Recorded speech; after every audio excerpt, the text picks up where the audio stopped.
અત્યારે અમે અમદાવાદના મકરબા વિસ્તારમાં હાજર છીએ। તમે જોઈ શકો છો કે હું ગોઠણડૂબ પાણીમાં ઊભો છું અને જો હું હજુ આગળ જાઉં તો આપ જોઈ શકો છો કે લોકો અહીંયા આવે છે તો પેલા ભાઈની સાયકલ પણ ડૂબી ગઈ છે અને લગભગ કમર સુધી પાણી આવી ગયું છે। એટલે આ કોઈ સામાન્ય એરિયા નથી, પરંતુ મકરબા પોલીસ લાઇન એરિયા છે અને પોશ એરિયાની આસપાસ આવેલો જ વિસ્તાર છે।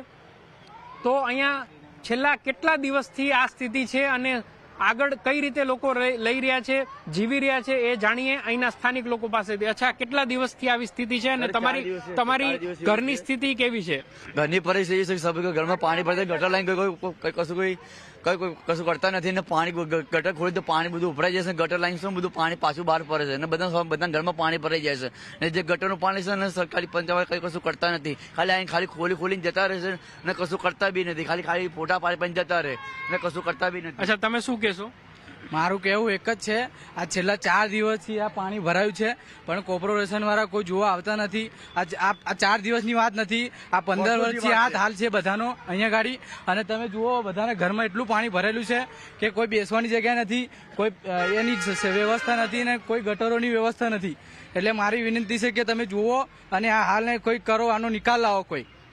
બિલકુલ। તો અમદાવાદ તો સ્માર્ટ સિટીની વ્યાખ્યામાં આવે છે, આખા રાજ્યનું સૌથી સમૃદ્ધ અને આધુનિક શહેર છે એ માનવામાં આવે છે, છતાં પણ આ સ્થિતિ છે। આપ જોઈ શકો છો કે વસાહત છે એ મારી પાછળ છે, લોકો કઈ રીતે રહ્યા છે, બાથરૂમમાં પણ પાણી ઘૂસી ગયા છે। જો તમારે અહીંયા રહેવું હોય તો બેડ ઉપર સૂવું પડે છે, બાળકોની સ્કૂલ તો આમેય સરકારે બંધ કરી દીધી છે। અહીંયા રિક્ષા પણ જોઈ લો, રિક્ષાની શું સ્થિતિ છે, લગભગ અડધી રિક્ષા ડૂબી ગઈ છે। તો આપણે એવું ચોક્કસપણે કહી શકાય કે સ્થિતિ છે એ બહુ ખરાબ છે અને હજુ પણ વરસાદ આવવાનો રેડ એલર્ટ અમદાવાદ ઉપર પણ છે।